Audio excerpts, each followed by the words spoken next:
Near lunch, and I know you're a little... Well, it was the salmon. Sometimes you just get a wrong piece of salmon. Was that you? Well, I don't see anybody else in here who's going to be doing it. Excuse me. But you can show it. I don't care. I just don't care anymore. These things don't bother me. All right. Well, then we'll start now. Then we'll begin. Did you hear the starter pistol? Keep your ears open. All right. Now we'll begin. Talking with Leslie Nielsen. Yes. Plays the president. Yes. What's different about you and the real president? Nothing, just maybe one or two things.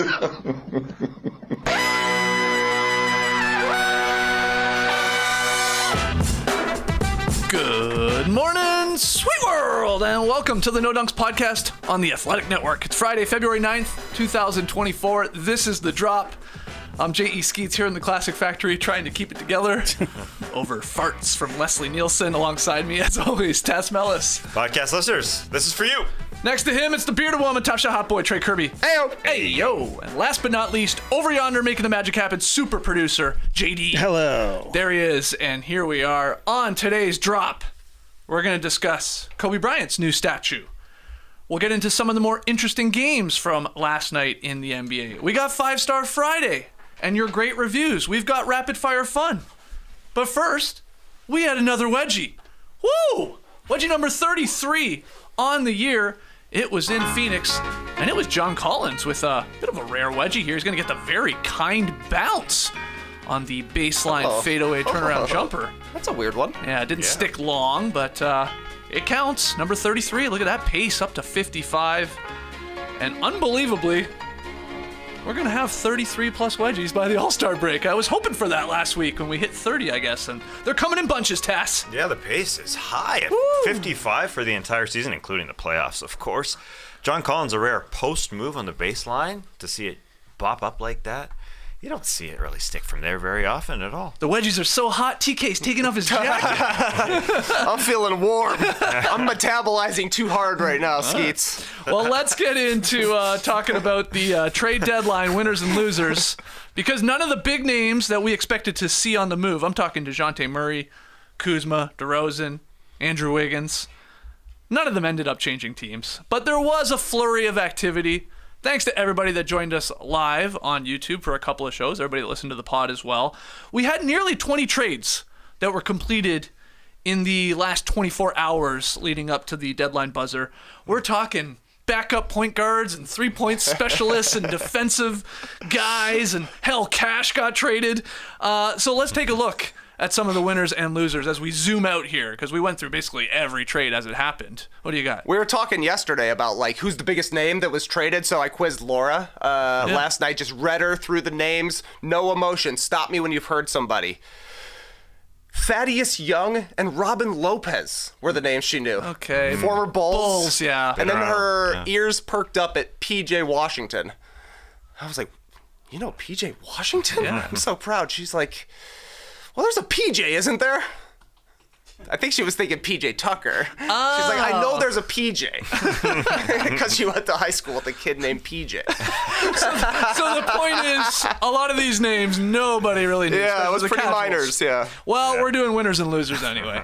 And Tass, you're going to get us started. Who is your big winner from the 2024 trade deadline?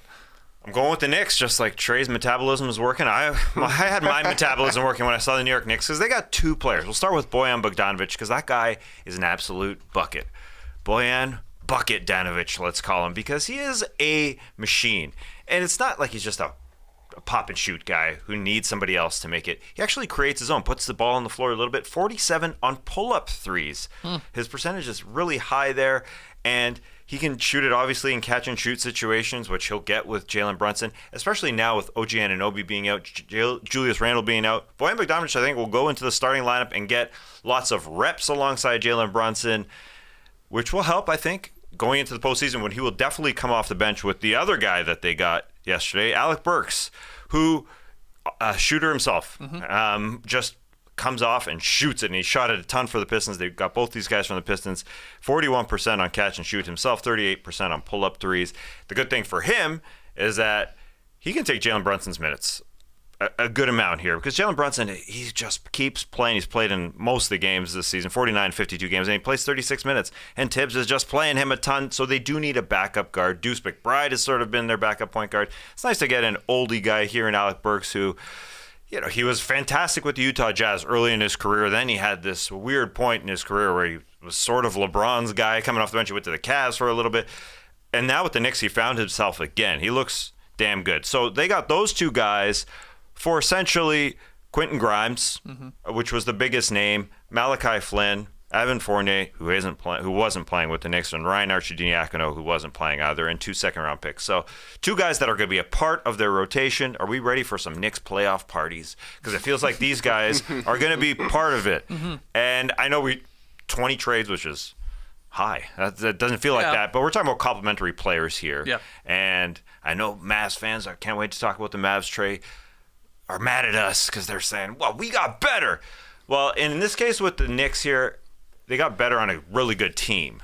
And the Mavs we'll get to, but it's just not the same. We got good players on a really good team to help out. So I think it's just a sure core thing here. Knicks are going to be good with Bojan Bogdanovic and Alec Burks. And they get these 2 guys, like you said, almost like innings eaters, if you want to call them that, at least Burks, and maybe even Bogdanovic, because we got the news that OG is going to miss some time here, at least 3 weeks, probably longer, after he had elbow surgery. So, no Randall, no OG, a very banged up Brunson. So you get these guys, and there's no first round picks going out. There's really, a young, talented 3-and-D-ish guy in Quentin Grimes who wanted more of a role. That was the piece going out to add these 2 guys, but not a whole lot. You were high on the Knicks yesterday as well. I saw every article I saw of winners and losers had the Knicks as a winner. I didn't see anybody counter that. Yeah, because between the Knicks and the Mavericks, they both picked up the biggest name players. They improved their teams the most, but the difference is the Knicks did it without giving up any of their future assets, so they can go ahead and chase whoever they want come summertime. The only concern I have for the Knicks is maybe they're going to miss Ryan Arcidiacono from a vibes standpoint. Right.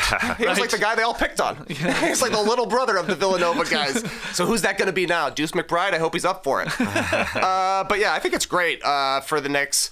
They definitely kept the OG Anunoby news secret until after the trade deadline was finalized so that everybody would still be positive about the Knicks, but they're going to need offense now with Brunson banged up, and their entire front court is out right now between Mitchell Robinson, OG, and Julius Randle. Isaiah Hartenstein is picking up little injuries as well. They need some players because Tibbs likes to play these guys monster minutes. Knick fans are just constantly calculating how many minutes OG Anunoby has played. And they're 140 minutes in 3 games. I don't know about that. Well, get used to it because he's Luol Deng, for better or worse. Right. Play a lot of minutes, miss a lot of games. But I think if the Knicks are healthy come playoff time, they were probably a conference finals contender. You can call them a dark horse finals contender right now, as far as I'm concerned. Okay. Absolutely, yeah. They did definitely get stronger.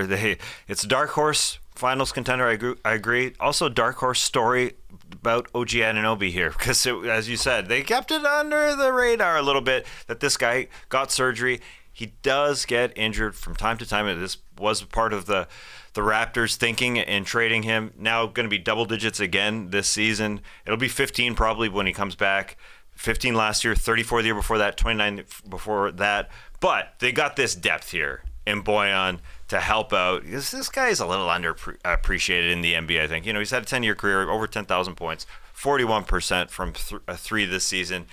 And the Pistons moved on from him a little bit late. They could have done it a little bit earlier and probably got a first-round pick last year or the year before that. Now they got to play the Youngies, which is exciting for Pistons fans, I think. In a weird way, we'll get to them. They actually won last night. I can't wait to talk winning about streak. them. Yeah. 2 in a row. Weird. That counts for them. Absolutely. And the Nut Dust Bowl standings are really tight right now with the Hornets, the Wizards, and the Pistons. 2 games separating our crappy teams.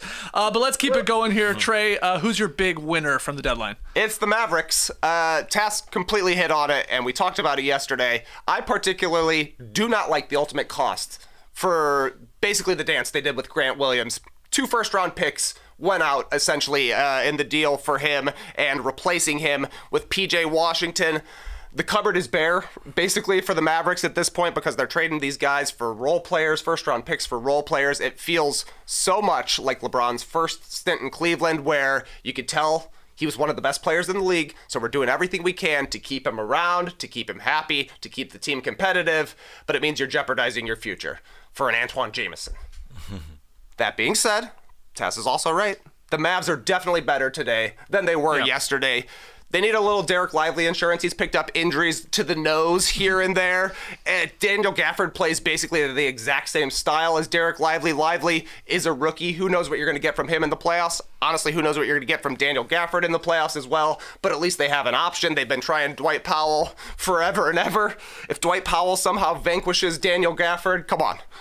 Come on. And then PJ Washington, I think, at the very least, can be a Grant Williams upgrade. They were happy to get Grant Williams out of there. Yeah. So maybe from a vibe standpoint, upgrade there as well. And we'll see what PJ can do. He's at least a better rebounder than Grant Williams, though not an incredible rebounder. Perhaps he'll help. He can make plays off the dribble. Grant basically just stands in the corner and waits, and if he's hot from three, he's looking good, and if not, you're not getting a whole bunch else. So I think the Mavs today, short term, they're definitely better. Long term, we'll see how it plays out. Yeah.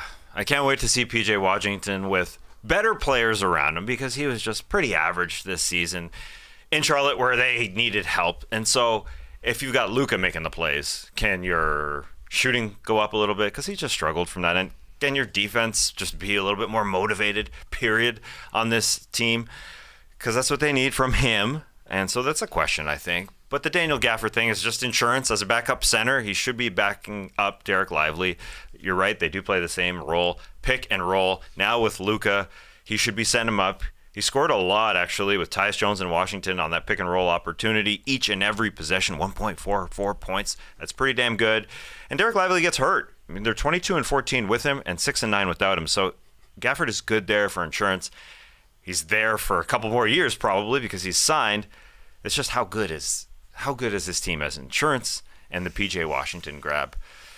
I like that Cavs comparison to the long time ago where they were just like, okay, let's go get somebody. I mean, they're better than they were yesterday. I'm just not sure how much better defensively and how much stronger they're going to be rebounding as well. I love the start of this CBS News article. The long-standing joke around Grant Williams and his time in Boston was that his Celtics teammates learned to tolerate his personality, in large part because of the forward's contributions on the floor. That personality, however, was not as accepted in the locker room of the Dallas Mavericks. And again, probably that was a part of him not contributing as much on the floor as well. But yeah, we're seeing multiple reports that this guy was irritating some of the Mavericks players, and hence this deal of pivoting away from him and going and getting Washington. Gotta do it, I guess. The vibes in the locker room, and I mean, if we're guessing at the players, I would guess probably the top two guys on the Mavericks are easily rankled by a Grant Williams type. and corny jokes, just annoying. Like, I wonder what the conflict is, like the personality of Grant. That's what I'm guessing. Didn't like his Batman impersonations. I just remember that. Yeah. That and Al Horford slapping him on the butt as hard as possible. Just smacking him. We didn't see that in Dallas. Nobody wanted to smack that booty. It's probably a big personality, and maybe it was an irritant for sure. Yeah. So yeah, I'm with you. I really like those Mavs moves. Yes, that 27 pick. Wow, that very likely will be the most impressive pick that was dealt at the deadline. I mean, that could be a really good pick, of course. It's only top two protected, but that is down the line. They got Luka, they got Kyrie. They feel good about their team, and they got some bigs to help out there in both Washington and Gafford, who, a lot of people do not watch Daniel Gafford. They barely know who he is. Yep. But he is good. He's really good. So, with Lively and him, they have a rim-running, defensive-minded center for 48 minutes. In theory, if they can stay out there. So that's a plus for Dallas. I got them on my winners list as well. I also have the Thunder-Hornets Gordon Hayward trade. I like it from both sides. I'll talk about the Hornets in a second, but Gordon Hayward going to OKC. We know this team, they prioritize basically big guys, if they can be, who can shoot, pass, and drive. The Thunder lead the league in drives per game by a wide margin. Gordon Hayward, he's always injured, so there is that. But those are three skills that he can do, still getting up there in age. So I like that fit. I just think he's going to fit perfectly into how they play. The other part is this whole Josh Giddey. Is he going to be played off the floor in the playoffs? Yes. Our team's going to put, like we've seen, Rudy Gobert, they're going to put their center basically on Giddey and say, well, we're backing up and we don't think you can hit a three. And, he struggled from deep. He'll have the odd game where he catches fire, but they're going to live with that. So will he get played off? Because it's going to be Shea. It's going to be Williams. It's going to be Chet. It's probably going to be Dort because he's actually hitting threes and he gives you a defensive backbone. And then it's who's that fifth guy. Giddey is good. He does a lot of incredible things. But when you get into that situation, and you're right, TK, you said yes right away. Teams have already tried it. I wouldn't see why they wouldn't do it in a playoff series. You need a bit of a counter. That could be Isaiah Joe. Joe obviously can shoot, but nah, man. Hayward could be that guy. Cason Wallace. Cason Wallace also an option. Cason Wallace playoff breakout. Mark it down right now. Calling it now. Yep. Well, I like the insurance here of the big, guy in Gordon Hayward, who is a big dude. He's going to get a chance here. And what they gave up to get him, they've got 1 million first-round picks. None of that went out. We're talking Mann, Bertans. Those guys have played a combined 210 minutes for the Thunder this year. Micic showed some potential. Very expendable, though, with the roster they have. Can't shoot. And so they got Hayward, this really just like it's an expiring deal as well. It's for a playoff run. It's for a playoff series. It's to obviously help these guys. He has a little playoff experience to help these other guys that don't have much. And just to go back to that whole thing of like if Giddey's off, that's a trickle-down effect, right? Because then I want the other team's center having to guard Chet Holmgren, who's going to be out there, because he's going to stretch the floor and bring them out.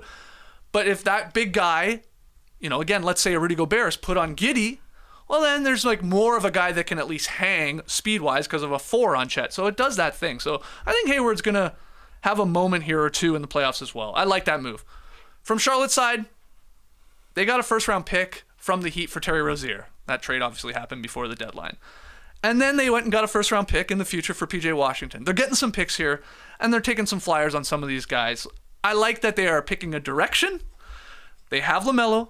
They have Brandon Miller. They have Mark Williams. Everybody else we said should have been gettable, and they went and actually sold at this deadline, and I think made the right decision here. So good on them in this trade, both OKC and I like the Hornets when I look at their entire day yesterday.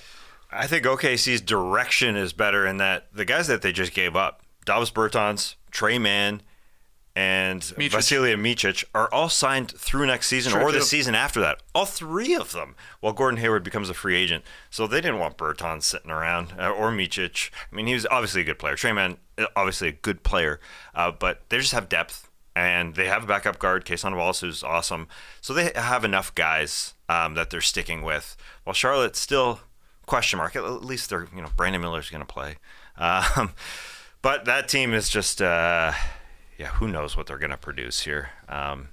Can't wait to talk about the Nut Dust Bowl because I'm not sure. I'm not sure about this team. That is a good point, though, about those contracts that OKC did send out to get Hayward. I mean, that's like, I think if you add it all up, it's going to be like, 18, 19 million to play with moving into the summer here, which they have guys that they're going to, of course, have to pay. They're going to be an expensive team. Exactly. And, we already always talk about the draft capital. And so if they push all their chips in and see the right piece to add to their squad, that could come back. It's like those little moves that actually end up sort of helping you the most if you're a good team and you have a good front office. So good stuff there from that one. We'll see if Gordon Hayward plays.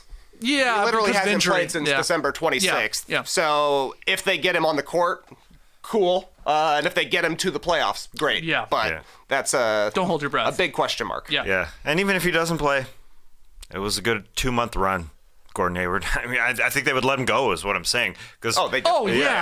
This is for sure. Now and playoffs. Yeah. Bertans was making $16 million next year. Yeah. That's why they took him on, to make a trade. Yep. Yeah, and it worked. It worked. It worked really well. Now Charlotte's gonna be paying him next year for $16 million, which is a puzzle. It's a puzzling question for what this team is going to become. Micic also under contract. So these guys just now they let go James Bouknight because that's fine. That's fine. I know, but all these guys, I know Trey Mann should be fine. Anyways, this team is just a big question mark.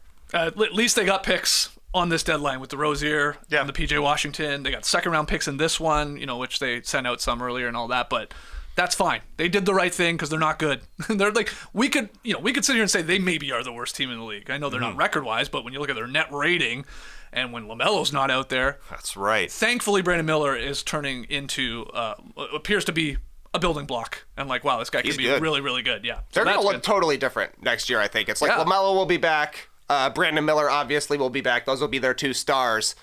But I would say that's the only guarantees. Mark Williams is likely still around as well, but Steve Clifford likely not long for the job there. I can't imagine. Kupchak might not even be in the front office, they're saying. Well, he's cooking this year. Like, this was nice. Yeah. This may have saved him his job, possibly. And they're not going to sign Miles Bridges, is what they say. Yeah, right. And he wasn't traded because he would not waive his no-trade clause. So there's that as well. Okay, those are some winners. Let's get to some losers. Who do you have in your list? Everybody's just talking about the teams that didn't make a deal. I want to talk about the person that didn't get dealt. I'm talking about Malcolm Brogdon.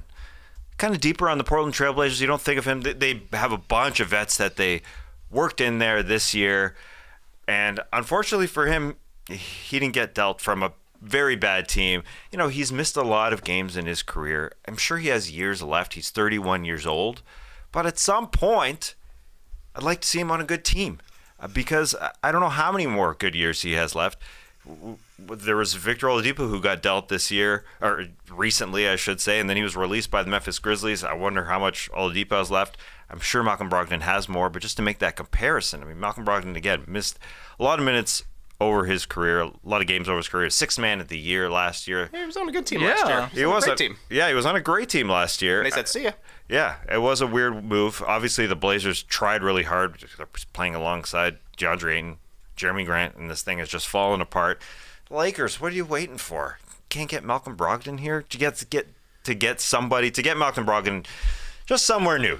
I just want to see him on a good team in the playoffs doing something. So, unfortunately for Malcolm Brogdon, he's going to have to wait till the offseason to see if the Blazers move on. But it's just, we're talking about the Charlotte Hornets. At least they went young. They went younger with their Brandon Miller, LaMelo Ball. Blazers have not. They're in this sort of, two-way zone here. We've got the youngies, but we've got the oldies, and they're very bad. So Malcolm Brogdon, it's unfortunate. I'd love to see the president with a better team, just on a better team. You will. It just, didn't happen here at the deadline. Moving forward. But they seem to also like the idea of, like, having a guy to teach Scoot Henderson how to be a pro and some of these other guys in the locker room. That's what Vindhurst said today on the Hoop Collective podcast, is that they basically want to pull the Houston Rockets and be competitive again next year. And if that's the case, then Malcolm Brogdon is their Fred VanVleet, a guy who is going to be a veteran out there and a professional and get guys in the right places. But Brogdon's a little overrated. He's kind of just about driving to the hoop and getting some shots up. He doesn't make a lot of other guys better, I don't think, as a player on a big team, which is why all of these competitors are kind of fine seeing him go. Yeah, I would think his optimum role on a good team is just a backup point guard, just to be that guy, like he was on the Boston Celtics last year. He won 6th man of the year. Yeah. It's just funny. Last year. Yeah, I know those games they're dwindling a little bit. The years before he played 36 games and 50. He's missed a ton of games. He's in his 30s here. It's time. I think Victor Oladipo. I said goodbye to that Prince a few weeks ago. I think it's basically over for Victor Oladipo. He's injured, hasn't played this whole season.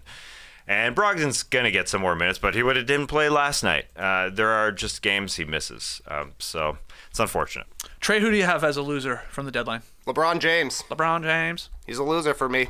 He applied a lot of pressure to the Lakers front office between the hourglass emoji, wearing a Knicks outfit to the game against the Knicks, wearing a Knicks towel, and showing off his back against the Knicks. Nothing happened. Felt like 2018, him putting all this pressure on the team to make some changes. Felt like last year at the trade deadline, LeBron putting all the pressure on the front office to make some changes. In 2018, Cavs made a bunch of moves. Went to the finals and kept the Colin Sexton pick. Last year, Lakers made a bunch of moves. Went to the conference finals. This year, no moves. Rob Pelinka said you can't buy a house that's not for sale. Maybe that's true, but if you offer a lot of stuff, a lot of people will sell you their house. Right? If you overpay for a house, you can buy pretty much any house that's out there. If you want to pay too much for it, they just didn't want to. Then you fast forward to last night's game. No D'Lo out there. He came down with left knee soreness. He's had a weird little injury sort of thing. They said he was having a procedure, but wait, it's not a procedure. It was just a tune-up. Max Christie sprains his ankle. Jared Vanderbilt is out, and suddenly we're looking at a bunch of Jackson Hayes and Skylar Mays minutes. Rhymes. They've got injuries for sure. They've got injuries for sure, and at this point, they have to hope that Gabe Vincent can come back and be better than he was to start the season. They have to hope that Jared Vanderbilt can come back. He'll give them some defense, which will help, but couldn't play in the playoffs last year when it came down to it. And they have to hope that D'Angelo Russell, his great streak of playing here for 2 weeks, is the real D'Angelo Russell, which good luck. The other thing they're hoping for is that their buyout pitch works. According to Dave McMenamin of ESPN, Lakers buyout pitch. We're built for the playoffs. Be a part of that. Okay, fair. Yeah. I think they are built for the playoffs. They won't have to play as many guys. They got LeBron and AD. Great. Lakers could offer $1.5 million prorated because of the money they held on to when not giving Gabe Vincent the full MLE. Other teams can only offer $1 million. Sure. Okay. Another $500,000. I'm in on it. Intrigued. Third part of the plan. Have you ever been to Southern California? It is nice. It's very nice. Sure. But honestly, they're playing the buyout market now, and their main target, it seems like, is Spencer Dinwiddie, who was sitting with the Dallas Mavericks bench last night in New York. Not a great deadline for the Lakers, but what are they going to do? I mean, they could have made some moves. They could have traded their picks for a Dejounte Murray or something like that, but I think the Lakers wisely looked at their team and said, we don't have it. We cannot win the championship, even if we make a move for Dejounte Murray, so maybe we'll have a better shot at it in the summer when some more picks are available. They did the smart thing, but that's not what LeBron James wanted to happen. Right. Yeah, what do you think? It's an extremely disappointing season for the Lakers. They can still finish where they finished last year and went to the conference finals, but it just seems like they're so banged up that it's kind of hard to imagine. Last year they made that trades, and were able to get guys like Vanderbilt and guys who are working really hard. But Vanderbilt, who knows when he'll be back? He's going to be out several weeks, at least until March. Cam Reddish, same deal, probably until next month. But it could be sooner. And Gabe Vincent, actually no idea when he's coming back. So that's three guys that are part of the rotation that would resemble what they did last year as sort of role players and guys who could just work off of LeBron and Anthony Davis. Just a little disappointing that they didn't go find at least like a three-point shooter from a guard, because that's something that they're really lacking, and that's what Gabe Vincent would be. But Gabe Vincent may not even come back this year. Yeah. He may not play at all.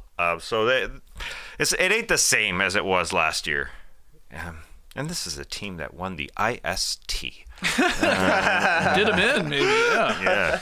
Yeah. And what's really crazy about this year with their record and where they are is that Anthony Davis is healthy, and he is playing for the most part. He's played nearly 50 games. LeBron James, despite his age, has played 47 games. And these guys obviously still great, but there's no excuse oh, we missed AD for 4 weeks. I mean, you went through all the other guys, but not their star guys. Last year, well, it was Russell Westbrook was the problem. He was the scapegoat, and it actually turned out to be sort of true, oddly, because they brought in a bunch of other guys, and it clicked as they made that run in the playoffs. But yeah, what is it now? Who's the scapegoat? It's like they can just look at injuries to all these, 4th, 5th, 6th, 7th best players, and that's what they can say. But yeah, LeBron's got to be a little frustrated. Lakers fans obviously spin it right away okay, look, we didn't trade that one pick because we only had one pick really to trade. Don't you worry. Once we get to the to the draft, we're going to open up more picks, have more of a package. Then we can maybe go get a star guy because we'd have just more draft capital to persuade a team. Maybe Dejounte Murray and the Hawks, stuff like that, which makes sense because they just didn't have a lot to offer teams to get in a key player. And you'll have a 40-year-old player next year, and LeBron James. I mean, well, maybe, maybe. if Could he's there, also a question. Yeah. right? Yeah. Do you want $50 million from the Lakers or less? From someone else, probably. Yeah. I have as a loser, sort of pairs with the Lakers and LeBron, I guess. Dejounte Murray and the Atlanta Hawks I have as a loser of the trade deadline. Oh. Yeah. I think the Hawks just did what the Raptors did last offseason. I think they just replicated it. They overvalued their guys. They set their asking prices way too high, and then they didn't move any of them. And I think what's going to happen is their value's just going to go down.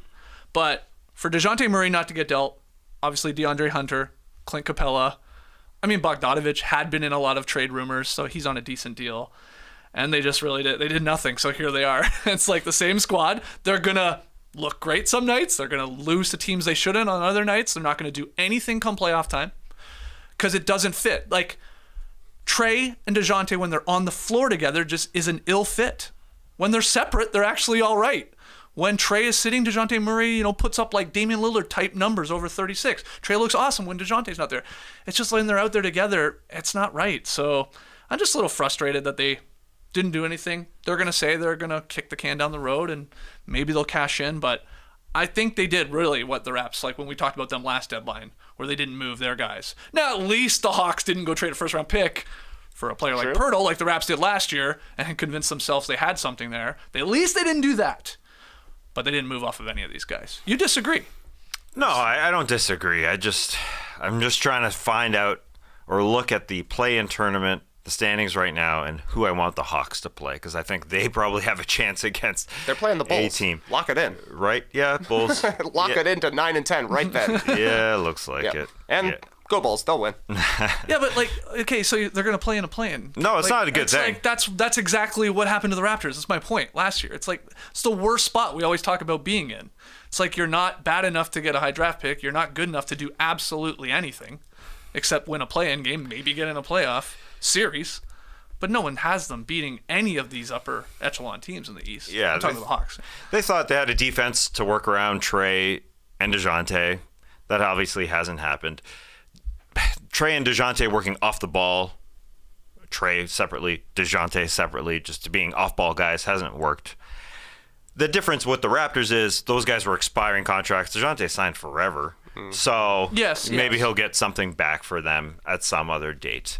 You're right. It's not looking good. That's for sure. Even though they had a 4-game win streak. That's right. Yeah. That's right.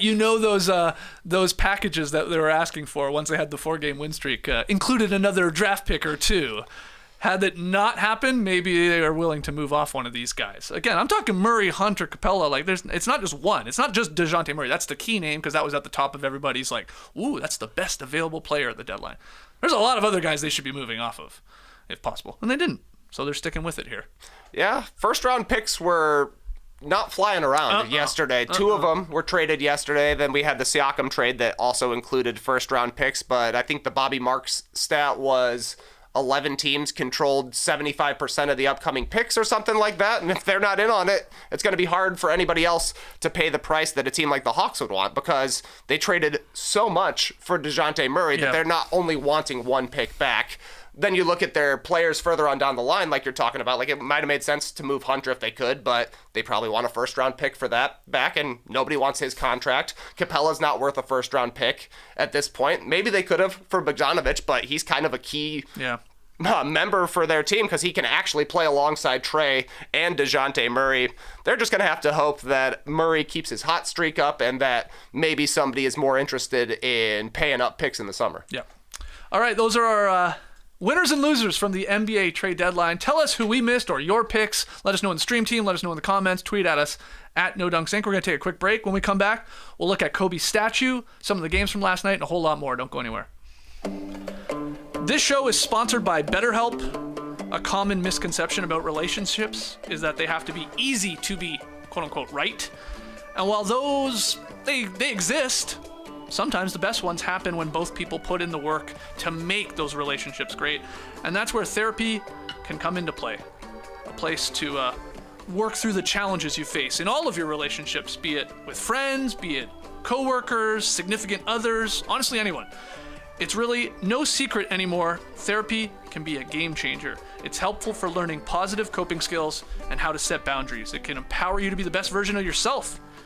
And another misconception, it isn't just for those who've experienced major trauma. It can work for everyone. So if you're thinking of starting therapy, give BetterHelp a try. It's entirely online. It's designed to be convenient, flexible, and suited to your schedule. Just fill out a brief questionnaire to get matched with a licensed therapist, and then switch therapists anytime for no additional charge, trying to find the one that works for you.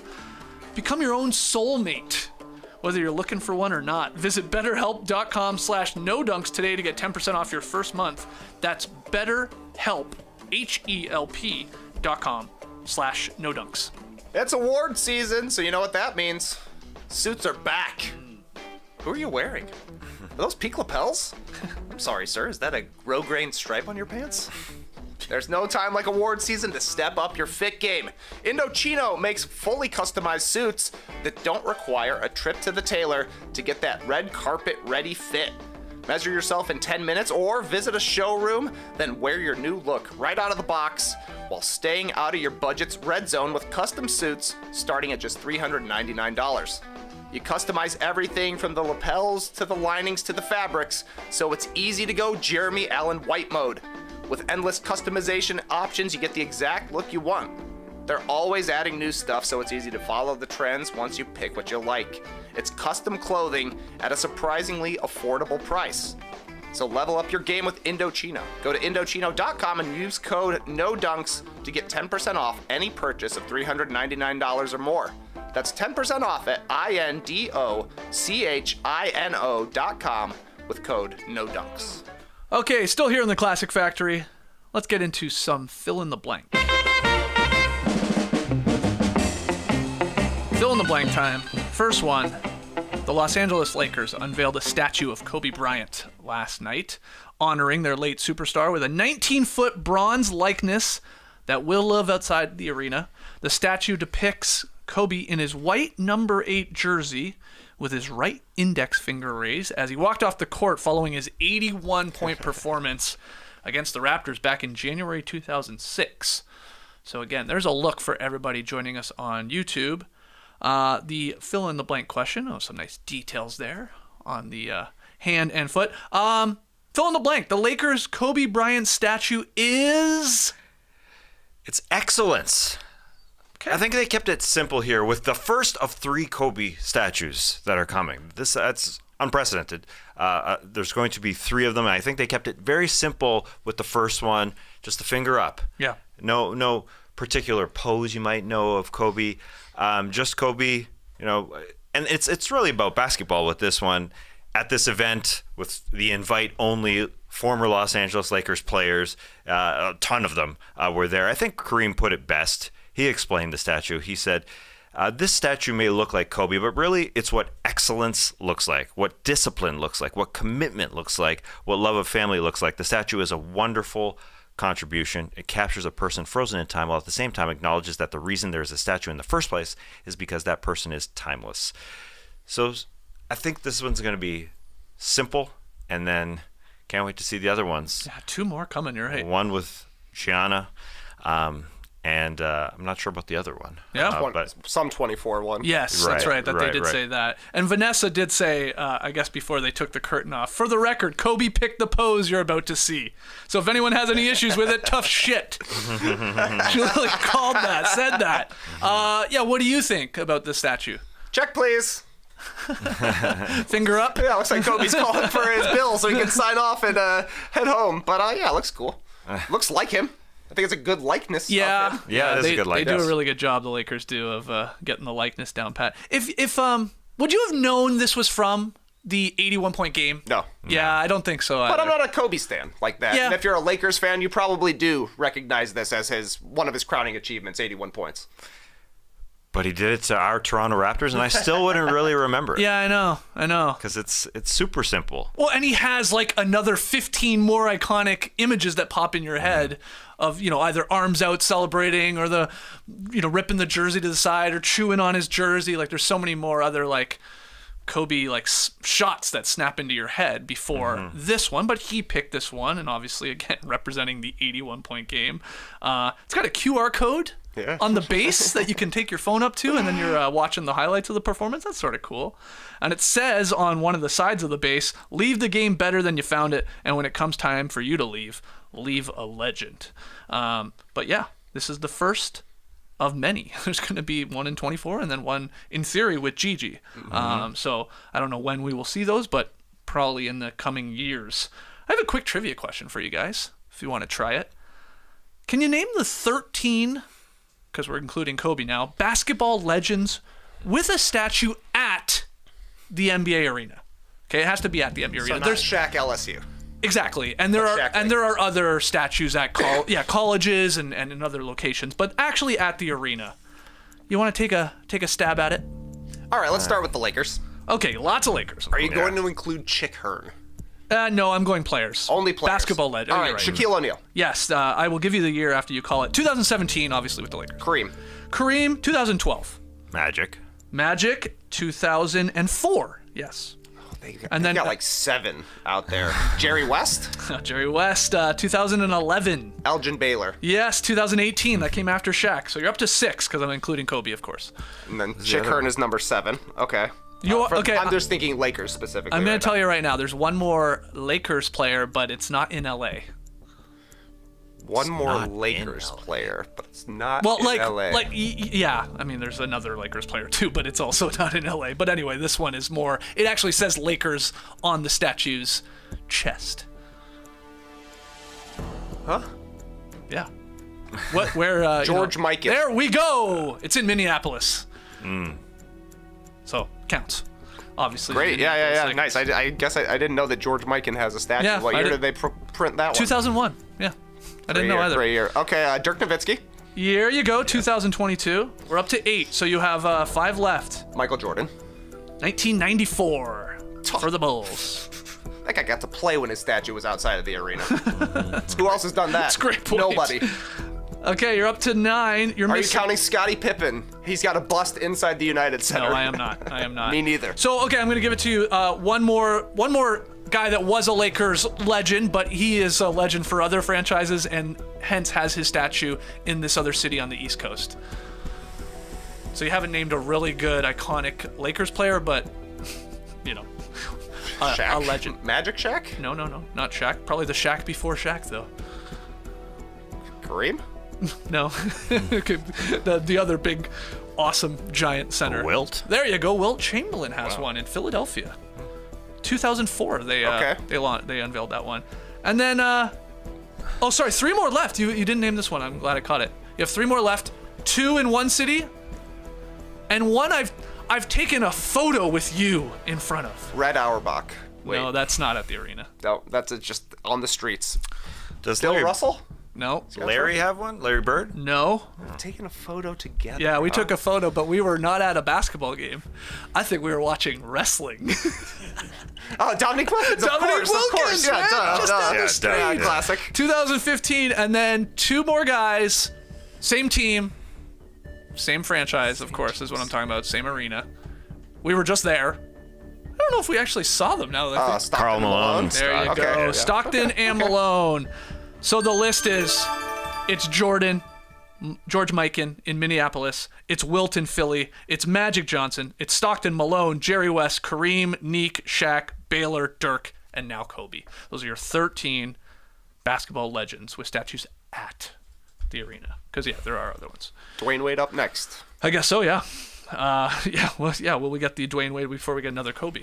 Yeah, it's a rush. We'll find out. Who put in their order first? There was basketball on last night, and I want you, TK, get us started to fill in the blank. Best game from Thursday night was...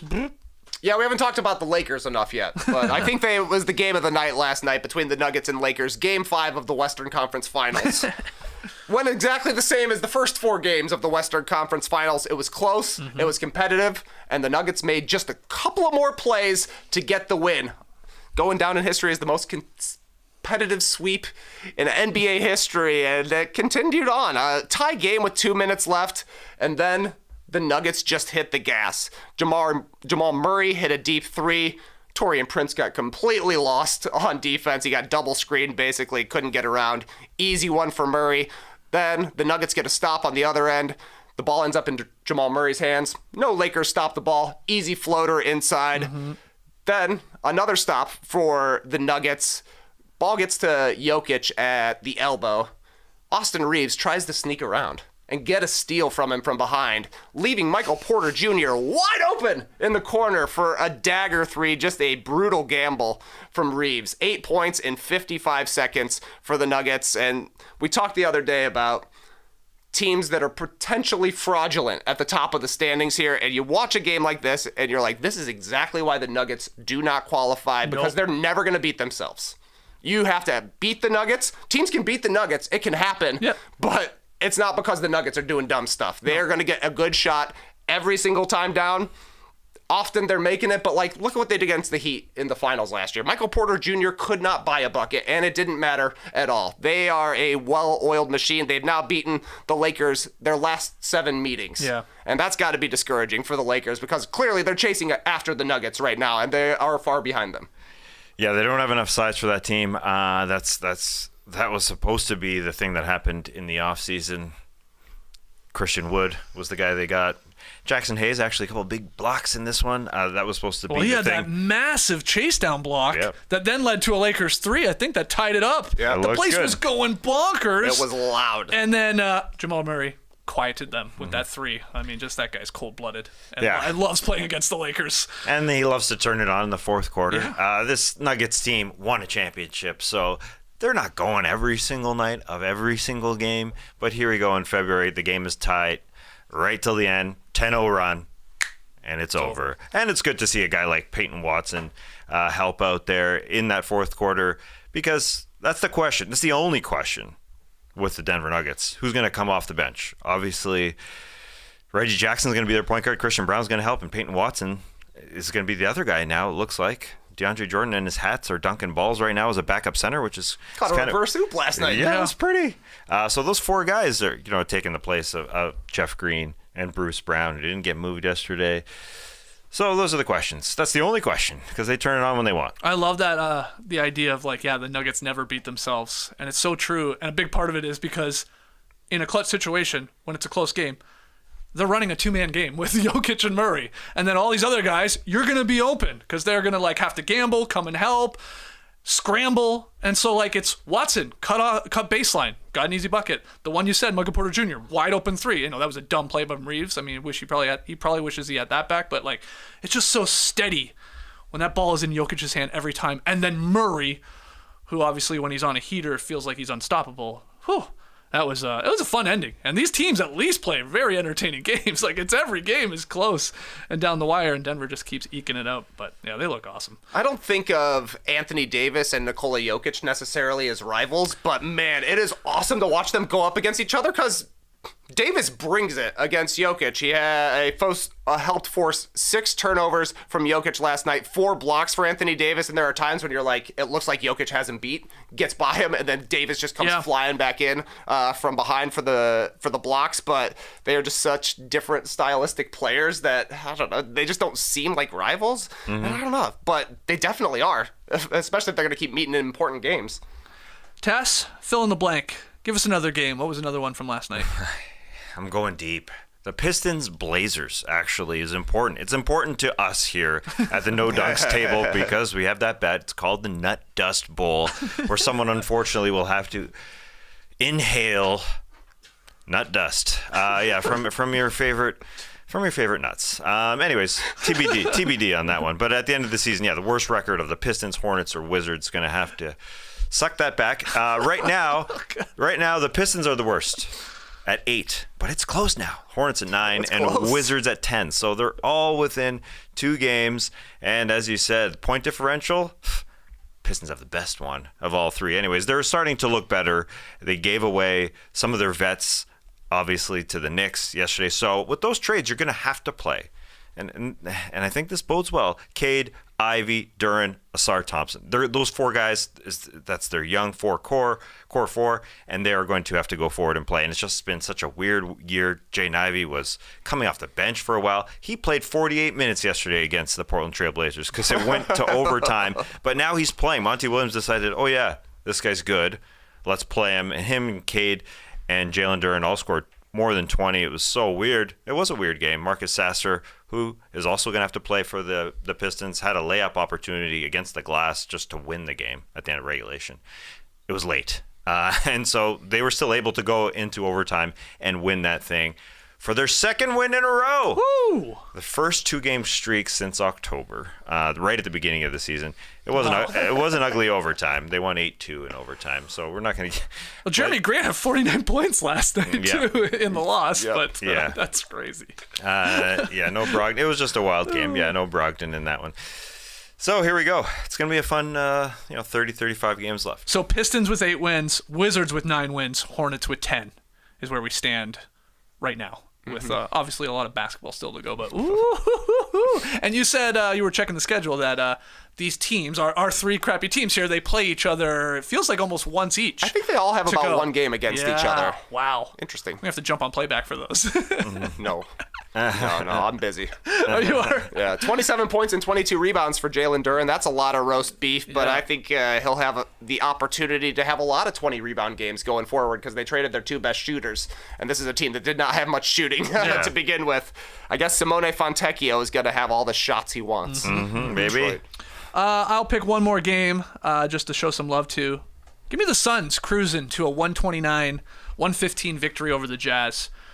Good Phoenix win. Never trailed. Won their third straight game. 12 of their last 15. Suns are rolling right now. Offensive masterpiece, despite not even having Devin Booker, but KD with 31. Beal with 30. Bradley Beal is starting to get it going again here, well. which is dangerous for the rest of the West. Suns nearly shot 60% from the field. They had 37 assists to 12 turnovers. They scored 30 fast break points. This was really good stuff. And then all the other guys contributing. Eric Gordon, 7 of 8 shooting. Nurkic, 16 and 8. And Grayson Allen turned into a point guard last night. Career high 14 assists. That nearly doubled up his career high in assists. 14 assists for Grayson Allen. So they're just rolling right now, and they did some retooling at the deadline. They got Royce O'Neal coming in. They got David the Body Roddy from Memphis. So neither of those guys available to play last night. Didn't matter, and they are going to there's enough gap still between the Suns because they started so poorly between them and then the top 4 teams in the West. But could one of those top 4 teams hit a bad stretch, maybe an injury or something, and the Suns could maybe jump into home court advantage? I think so, because I think this team's going to continue to get better and better as long as they stay healthy as the season goes on. But just some love to them. Yeah, the Suns, like the Clippers, had a poor start to the season, but since the injuries have been squashed, they look so much better. Since Christmas, the Suns are tied for most wins in the NBA, so the 6 weeks have been good because they've all been healthy. The key guys have all just missed one game in Booker and Beal, etc. Durant has missed 3, but all the rest of them just one game. And Grayson Allen, that's a good point. He just needed a new start. I was surprised because Milwaukee tried him out so many times at the shooting guard spot. He just needed a new city. He is good. He is Mr. 4, the 4th best sort of perimeter player, along with Yusuf Nurkic. Obviously, that's their 5. And yeah, they gave away all those guys that were on minimum deals. And that we all thought, maybe Keita Bates-Diop can shoot some threes like he did for the Spurs. Maybe Chimezie Metu can fly around. Maybe Yuta Watanabe can shoot those threes. He will. Maybe Goodwin he will can in do Memphis. something, Maybe Goodwin. They gave up. He's a fine backup point guard, man. I thought so too. But yeah, they go get David Roddy and Royce O'Neal. Royce O'Neal being the key here, I think. Yeah, he'll actually play. Yeah. And maybe make a difference. At least he'll help defensively. Some assignments, you would think. But yeah, and then we had a couple other, the Cavs continuing to win. Wolves got a good one. They bounce back, so they stay atop there of the Western Conference, along with the Nuggets, I guess, in the number 1 spot. Final fill in the blank here. The NBA trade deadline, come and gone. But that doesn't mean the transactional madness has to stop, guys. We're talking about the buyout market. We got Kyle Lowry. We got Spencer Dinwiddie. We got a Morris bro. We got Thaddeus Young. We got the entire 2023-24 Pistons. I'm talking Joe Harris. I'm talking Gallinari. I'm talking Killian Hayes. Technically not a buyout. Who cares? He was waived. Mike Muscala, come on down. Soon enough. I want to know, fill in the blank task, most interesting buyout player is... It's Spencer Dinwiddie. Yeah. You didn't say Kyle Lowry? No, I said You've talked about Kyle Lowry for last week. Yeah, the last decade, actually. Holy shit. Yeah, Kyle Lowry's going to Philadelphia. We know it. Okay. They traded away Patrick Beverley. Of course he's going there. They're not going to let Cam Payne be the backup point guard. They got Kyle Lowry potential. Okay. Give him the key to the city. But Spencer Dinwiddie is just damn interesting. As Trey brought up, he was at a Knicks game yesterday. Dallas in town. Yeah. He got released he got traded from the Brooklyn Nets to the Toronto Raptors and got released. So he said, okay, I'm going to this game. And he sat with the Mavs, his former team, and he sat beside Mark Cuban specifically. Hey, Cubes, I know you just got $4 billion. You got most of that when you sold your team. You find a way to give me a check. Get me back there. Remember the game winners he used to hit as a Dallas Maverick? Who could forget? Who can forget? Come off the bench and hit some shots. So The Mavs, I think, as we've seen them go get P.J. Washington and go get Daniel Gafford, I think they're going to go get Spencer Dinwiddie. Okay. Why not? Yep. Why not? But has he ever been to Southern California? He grew up there. He has. He has. He is the most interesting buyout candidate, I think. Which means he's a pretty dry trough. Yeah, I do believe. The buyout market almost never does anything. It's just something to talk about one day during the regular season where we say, oh, yeah, he might help. This one, you can at least say, Lowry and Dinwiddie are good players. Could help a team. So maybe whoever does get them is going to be like, oh, yeah, sweet. We got a guy for $1 million or $1.5 million. Nice. It's a dry trough, you're right. And it's dry in SoCal as well. Does it ever rain? I thought it Southern just poured California. there. Atmospheric rivers. It's unfortunate. Yeah, It's that is unfortunate. very unfortunate. Dave McMenamin needs to fix that tweet. The weather ain't that You don't want great. to come now. No.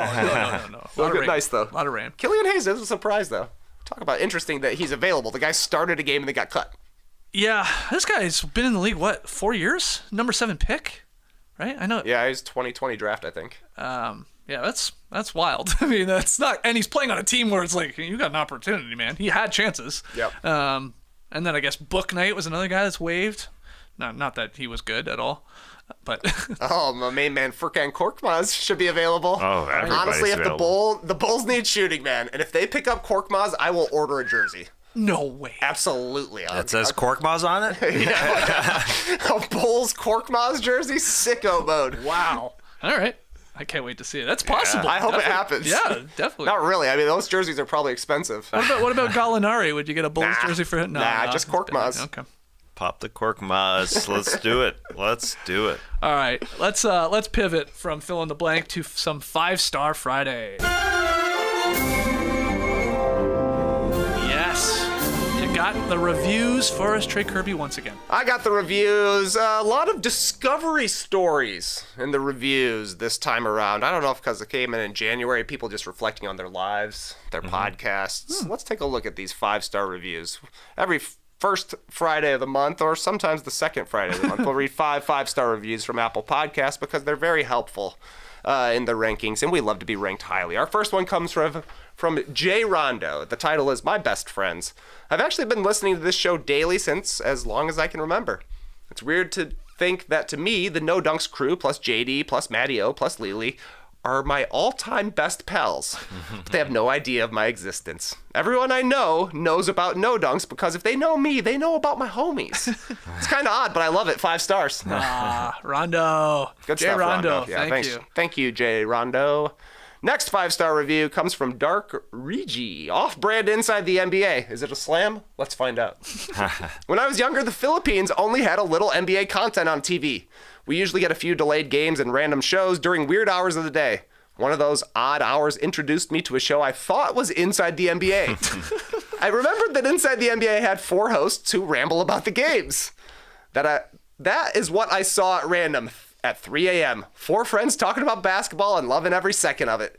It's been 18 years since that day, and I'm 99% sure I have seen every main show, Squad, Is This Good, and The Great Beyond. I tried to get into the other ones like No Breaks, No Bunts, and No Buffs. Apparently didn't take that. Oh, yeah. But he tried. Looking back, I'm thankful that it was not Inside the NBA playing on my TV, but the instant classic factory of the starters. Thank you. 5 stars. Wow. Thank you. From the Philippines. Love it. So literally thought for a while, though, they were watching Inside the NBA. So what? Like, maybe thought I was Ernie, thought you were Kenny, thought you were, Chuck or Shaq. Yeah, I don't know. Okay. That one's a little bit of a mystery, Yeah. but I love the global reach. Sure. Next 5-star review from Luke Summers. Now this is chill. These boys sure are chill. Kenny Beecham recommended your guys' show on his podcast for daily NBA recaps, and I felt inclined to check it out. Haven't missed a day since. My NBA knowledge is now through the roof thanks to these 3 fine fellas. Oh, Thanks, Luke, and yeah. thanks, Kenny. Yeah. We And love you. shout out to Numbers on the Board, the new pod for Yes, Kenny indeed. and the boys. They're Omaha. part of ESPN in Omaha. Yeah, they're doing big things. Peyton Manning watches that podcast. That's crazy. It's true. Crazy when you think about it that way, It's huh? really wild. All right, next 5-star review from KK Carrot Cake.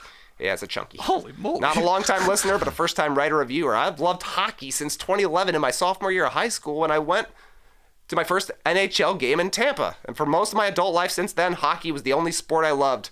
Wanted to get into the NBA, having a lot of nostalgia for the Magic, having lived in Orlando for a little while when I was really little, but still influenced enough to cover all my binders and folders with different ways to write T-Mac Attack. What a review this is. T-Mac Just Attack. telling his story. Yeah, binders and folders. It was impossible to get into the NBA with the NHL season and games happening at the exact same time until I stumbled across No Dunks last year and have been fully transformed into a basketball sicko. You guys have made me smile and laugh so much on top of teaching me all types of different things about the game as I become more and more entrenched in sicko mode. Nice. I truly mean it when I say Skeets, Tass, and Trey are the best in the game, greatest of all time, and it's not close. No offense to anyone else, but it's the truth. Thanks, guys. And thank you, Carrot Cake. Awesome. Yeah, I love to hear a new listener. I see that No some of offense these to the oldies. reviews are coming in around our anniversary that we celebrated. Precisely. The date. Precisely. I think we maybe asked for some, and the people are coming through. All right, so that was 4 nice discovery stories. Here's a totally weird review Okay. from Dead Man's Chest. The title is Skeets, and the whole review is this: J.E. Skeets, Joe E. Skeets, Jameson Edward Steen Skeets, John Jacob Jangleheimer Skeets, Joel Embiid Skeets, just eats Skeets. That's just a bunch of different ways to fascinating write review. J.E. Skeets. Stands for Justin Everest. Justin Everest Skeets. It doesn't, but I always like to say that. You gotta stand for something. Exactly. And that's what it stands for today. So thank you for your reviews. Yes, that's it. John Jacob And J. sentence. Eagleheimer Skeets. That was a good one. John Jacob. Awesome John Jacob- stuff. We love it. We Yes. love it. More reviews, please. Keep them coming. Thanks to all our podcast listeners for the 5-star ratings and reviews. We're going to take one more break, but when we come back, some rapid fire fun, and we're ending with a little Super Bowl talk. Don't go anywhere. Oh, I just went shopping on Shopify. Was in the Whittler's store to purchase a hat. I purchased it while on his Instagram. He makes incredible music choices, but also he made a great one for his store. I had no idea that he had a Shopify store on IG.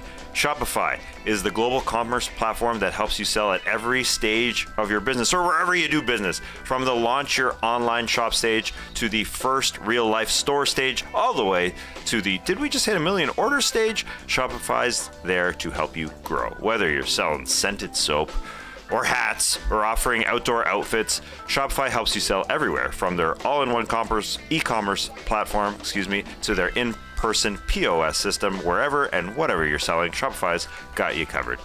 Still haven't gone to the website home for the Whittler store because Shopify links up in other spots so easily. Don't even need to go. Shopify helps you turn browsers into buyers with the internet's best converting checkout, 36% better on average compared to their leading commerce platforms. Plus, Shopify's award-winning help is there to support your success every step of the way. Sign up for a $1 per month trial period at shopify.com/nodunks. All lowercase. Go to shopify.com/nodunks now to grow your business no matter what stage you're in. Shopify.com/nodunks. I know this week has been a bit of a blur because of the trade deadline, but can you believe that next week we're going to be doing a live show in Indianapolis over All-Star Weekend? Isn't that crazy? That is weird. It's strange. Like, we're leaving on... Thursday. Wow. I got to pack. I only know one thing I'm taking. Basketball shoes. 2 things. Okay. What's the other thing? That new No Dunks sweatshirt we made. Oh, that's nice. That's Yeah, cool. Yeah. That's we're really gonna, good. We're going to have to talk to each other in the Slack channels. Hey, are you wearing it today or am That I wearing sweatshirt? it? Yeah. Because I'm bringing it too. I know Jerome's bringing it. Yeah, you got it. He already told me he's going to wear it for the live show Friday, so dibs on Friday, I guess, for Jerome's. Maybe we should all wear it. Be good in photos. It'd be weird, but we are a team. I didn't order one for that yeah, reason because I knew everybody was going to have one. Oh, but you'd look great in it, man. Yeah, you too, man. You wear it. wear it alongside everybody else. Here's what we'll do. I'll wear it for the first block in the live show, and then I'll let Give you it to wear it me? for the second block. Okay, cool. I mean, you gave somebody your sweater last year, so I'll give you mine this year. Yeah. It's only right. And I gave somebody a Pacers Actually, screw t-shirt that. Yesterday. Screw that. I put a nice Pacers t-shirt that we got this week. Yeah. I put it in a nice gift bag. For who? And brought it to his home. Oh. A friend of mine. Oh, nice. Yeah. Nice. Well, I was going to say, you took off your sweater, or was it a jacket? I guess It's like a cardigan. Cardigan. Yes, that's the word I'm looking for. You gave that to an actual fan in attendance in Salt Lake City last year. I think it's only right that a fan shows up to our show in Indianapolis with our own crew neck sweater from NoDunks.com and gifts it to you. Interesting. Yeah. Okay. What a reversal. Yeah. I'm excited. Actually, I went and bought a replacement for that cardigan. I just happened to be in a store and I saw it. Boy, And I said, boy. all right, same cardigan. So if a fan gives me the Pacers sweater, Then you'll I'll take put it on over top of my cardigan. Wow, I'll be really hot. You'll be very warm. It looks like it's going to be quite chilly. In really? Indy, yeah. I thought it looked like it was going to be balmy, and I was talking to somebody who's a runner. I was like, am I going to be running outside? And then they gave me the weather. They're like, yeah, it's going to be in the 50s. And I was like, oh, that's not too bad. Not bad. Fahrenheit. And then he wrote back like a day later. He's like, I screwed up. I think it's going to be in the 20s. I was like, okay. Anyway, we're going to have a blast, but that's next week. Let's wrap up this drop with some rapid fire fun. I got the questions. These guys got the answers. First one, ESPN, Fox, and Warner Brothers Discovery are forming a new joint venture to launch a sports streaming service in the fall of 2024. Subscribers will have access to linear sports networks, including ESPN, ESPN2, ESPNU, the SEC Network, the ACC Network, ESPN News, ABC, Fox, FS1, FS2, BTN, TNT, TBS, TrueTV, and ESPN Plus. It's just like cable, baby. Cable TV is back. But BTN. right now, there's no formal name for this joint venture. So let's hear your best suggestions, guys. What should they call this sucker, Tass? What do you got? What should they call this sucker? Cable? Sports on cable. Live sports. I think you really have to keep it simple. Yes, I agree. Yeah. So you're- because I've started playing a game on Nintendo Switch, which is called Nintendo Switch Sports, and it's all sports. Yeah, sure. And I know what game it is, and me and my kids can play it. We can go up head to head. This is hard. I think this is kind of hard. I think they're gonna screw up. Oh, really? You think they're going to get too cute with it? Yeah, it's gonna be too cute. What else are they gonna do? Is that a stupid name like sports? I don't know. So you're just going sports. Well, no. Live sports. Live sports. All right. If they can pull that off. All right. But there are other channels which are not part of it. Like there are some sources, like CBS is not part of it. You can't watch a football game. Can't watch that Super Bowl. I didn't name CBS and I didn't name NBC. That's right. So it is missing some. They So don't have football? what's that? They don't have football? In this? Yeah. Well, there'll be some football. Yes. But some. not those that have those. I mean, this is going to be a mess, but it is what it is. Okay, That's live very sports. interesting. If they call it live sports, they got to try and get the rights to the song. We like sports and we don't care. That's my answer, man. That's my Oh, answer. really? Oh, I'm sorry. I'm changing it. We live sports. We don't care who knows. From shooting hoops to the Super Bowl. No, I can't call it that. Super Bowl, as Tass said. Yes. That was a weird thing to say by me. Okay. And it's hard to name a network. Yeah. One that should be important, I would think. The Bro Show? The Bro Show. It's going to be mostly bros subscribing, I imagine. All right, so we have live sports and the Bro Show. JD, come on, please. What do you got for this venture? Well, you're absolutely right that it is basically cable, Yeah, right? Sort of, yeah. So back in my day, this is the future of television, but back in my day, when we wanted to say something was futuristic, we just added 2000 to the end of it. Remember the Whisper 2000? Yeah. That's right. So I want to call it the Sports Box. Sports Box 2000. Why didn't you go 3000? No, 2000's the future, man. 3000, that's way too far in the future. But Can't this even is the imagine it. future, and the everything old is new again. So Oh. it's the Sports Box 2000. Okay, that sounds cool. And here's my actually. pitch. Sports Box might be it, actually. Sports Box 2000. And here's pretty the good. pitch. Yeah. Everybody who subscribes gets one of these babies. Oh, wow. And what I'm showing you is the old Rogers. I guess they had it here in the States as well. Yeah. It's the channel changer. That's actually connected to your TV, and it has 2 levels. It's double decker. Yeah, this is do you guys ever use this? But you're probably too young. I've never seen this. You've never seen this? I've Okay. never seen no. I think an uncle had this, yes. Yeah. Yeah. My grandmother had this. Because hey, It's cable, guys. We're back. We did it. We're back. We're going to be cable without the cable. So Sportsbox 2000 is my pitch for the name of this new service. That's good. Sportsbox is actually. I could see that might be Sportsbox. Yeah. Sportsbox. We got to trademark that, right? Yeah, and if it can switch between the actual games, Well, yeah, that's always a pain in the ass. That's a pain in the ass. Yeah. Whenever you develop an app, whenever you go through an app and you're trying to figure it out, that will pop through each and every sports game. Yeah. That's what every sports fan wants. The other big question is, how much is this going to cost? We don't know the price yet on this. People are saying $40. Some people are going as high as like $60. Yeah, I know. So we'll see. We'll see here. Baby, to watch my sports. I like sports. How am I going to watch my Impractical Jokers? I thought this. Wait. Isn't it on True TV? It is. Oh, what? You're gonna have to get this if you're a Joker head? I don't know, man. Maybe you got to go on the cruise. I don't know. All right, next one. I hope Sal's okay. Yeah. I thought this was a joke at first, but apparently it's real. The NBA Players Association, Raptors big man Jakob Poeltl, and a guy named Gabe are teaming up to relaunch Poeltl. You remember this? The daily online guessing game that tests fans' knowledge of their favorite hoopers. For those in the dark, Poeltl was inspired by the impact of these popular daily online puzzle games, and it gives the player 8 attempts to guess a mystery NBA player of the day. We played some Poeltl here. Trey in the was Classic playing Factory. it yesterday. Yeah, well, we're checking on the new, upgraded. It looks nice. Yeah, it's better. Jakob it looks Poeltl better. got nasty with the coding because it looks good. Yeah. But what's did it. weird is I didn't know that it went away. I didn't know it was getting the upgrade. I didn't know Poeltl himself was involved in the Players Association. But anyway, Poeltl's back, baby. It's his. Yeah. His IP. So, weird question off of this, but I just want to know what's your favorite either online puzzle game, if you want to stick with that, or just classic board game, Tass. My classic board game that I'm playing is Battleship. Love a good old Battleship. It's kind of a board game, you know. It's kind of a board game. Yeah, it's a fun game. Yeah, it's a fun game. Did you like the movie? One-on-one.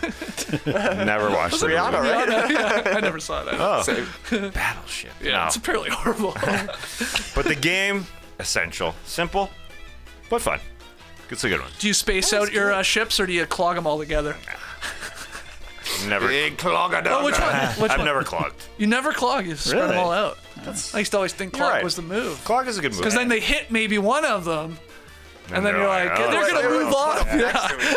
But you know, they could screw up and actually hit multiple. Yeah, you're right. true, You're that's right. Right. Multiple It's a risk. It's a risk for sure. It's a risk. Okay. Okay. You prefer the straight up version or the electronic talking version? Yeah, straight up for sure.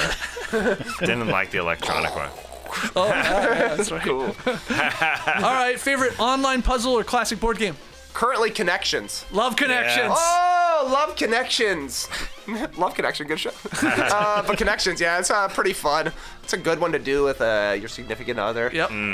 Because you think different ways, right? Like one person will be looking at it and be like, this is impossible. Yeah. There's no way I can figure this out. Then the other person looks at it, they're like, oh, those four go together. Yeah, it's weird. And then once you crack the code, you're like, oh, now it's easy. Yeah. Connections is fun. Also, I love when you don't get it or you get stumped and you get furious at the game. You're like, Yeah. that's a reach. That's bullshit. I saw people were pretty upset this week because SpongeBob, Square, and Pants were in Connections, but not connected. Yeah. That's too easy, people. What a hard job that person must have, though. They just got to go through every word in the world every day, come up with 4 of them that fit together 4 different times. That's tough. I've been playing it for a while and just realized the whole color thing is actually telling you the difficulty in theory. Yeah. Took me a while to realize that, but great game. Great I game. love that Do you have game. a classic board game that you like? Your go-to, maybe in the Kirby household? Current classic board game that we're playing is Clue. Oh, that's a wow. great Yeah, it's pretty cool. Yeah. Yeah. Still holds up?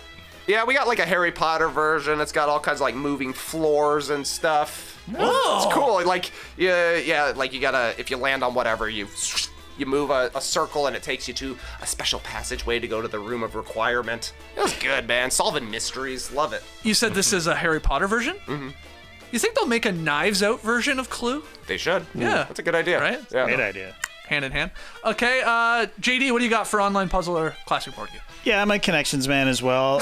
My classic board game, it's more of an adult type thing, but it's Trivial Pursuit, the classic Trivial Pursuit. Wow. All the different versions. I avoid sports like the plague, but, you know, That's the category that gets me. That's where I rely on you guys.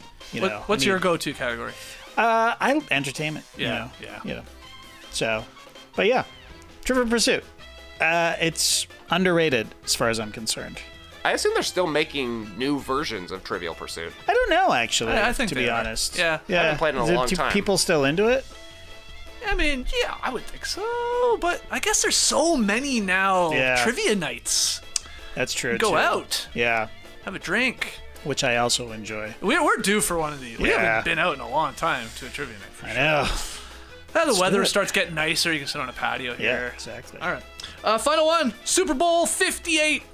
Excuse me. Super Bowl LVIII is this Sunday. Yeah, Sunday night. It's the Niners and the Chiefs. It's Mahomes and Brock Purdy. It's Travis and Taylor, of course. So let's make some money, baby. 3 quick questions for you guys. Who's winning the game? What's the final score?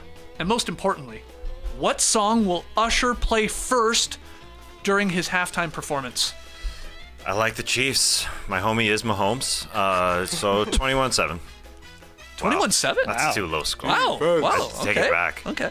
Anyways, they're gonna win. Okay. And what's the first song? Usher is really interesting here because I think a lot of people who are going to be watching the Super Bowl don't know who Usher is. What? They don't. Yes, absolutely. He's going to try and tap into people that don't know who he is. Okay. Yeah. I don't know. Anyways, it's hard to pick the first Usher song, so I just went simple in a song where he says, "Usher, yeah," to start the song. Yeah. Yeah, man.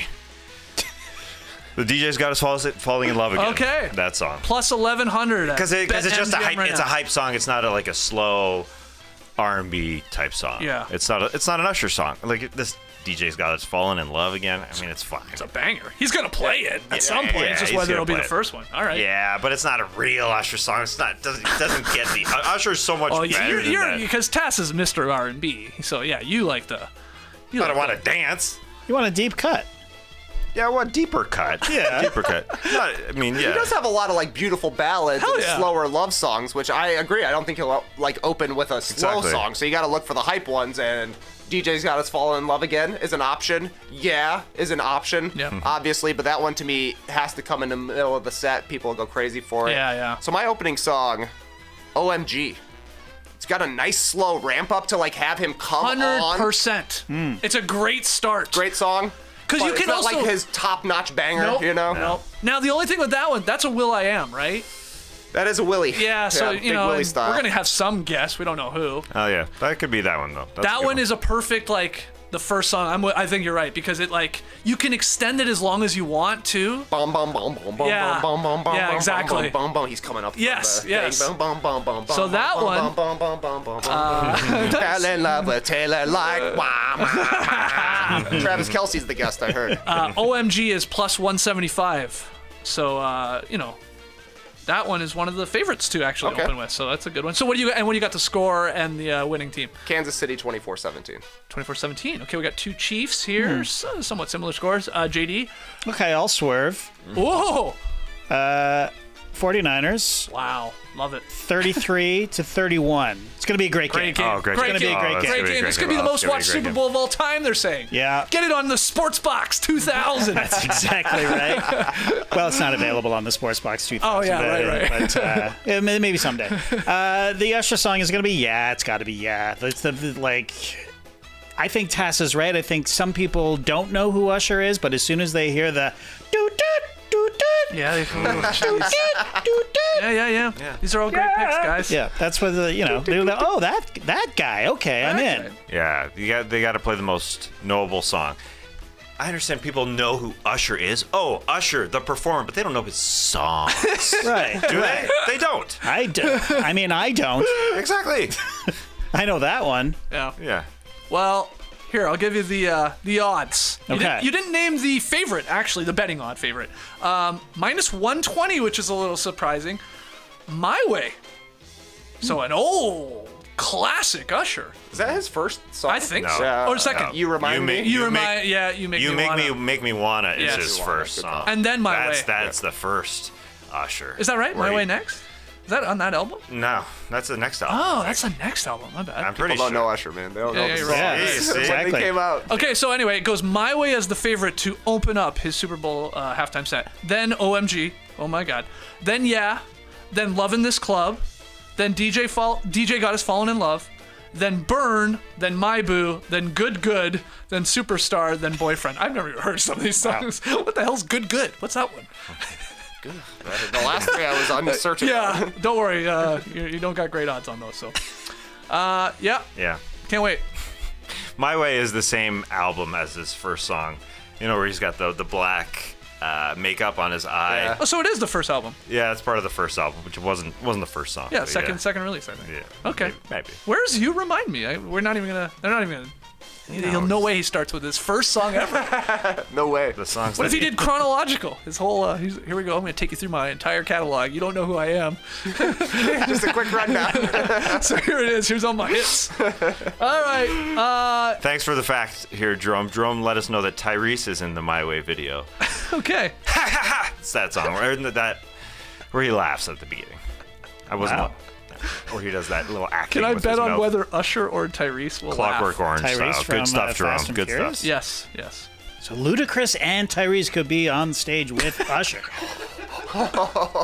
This is Vin might show up Friday night. That's the special guest. He does the Little John Pardon, yeah. Yeah. All right. For the record, JD, I'm going with you. I'm going a close game, and I'm going 49ers winning this. This feels like too many people are taking the Chiefs. But man, can't bet against Mahomes. Yeah. But we're doing it, JD. Yeah. What do you want to put on it?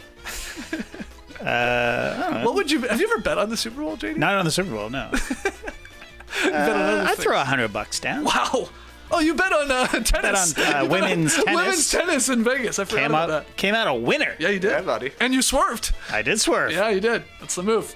All right, guys. That's it for us. That's Rapid Fire. That's the drop. Enjoy the Super Bowl this weekend. There is NBA games on as well. We'll be back on Monday to break them down. We're here for a couple days next week before we head to Indianapolis for All-Star Weekend. Live show on Friday night, and then we're there throughout the weekends. We'll have some pods coming your way, of course. Big thanks to all of the fans and to JD and Esh and Jerome for all of their hard work during the last couple days here as we made our way up to the deadline and then a very busy day yesterday. So thanks to those guys, and thanks to everybody for either catching it live, watching on YouTube, hitting the like button, subscribing, or leaving us a 5-star rating and review.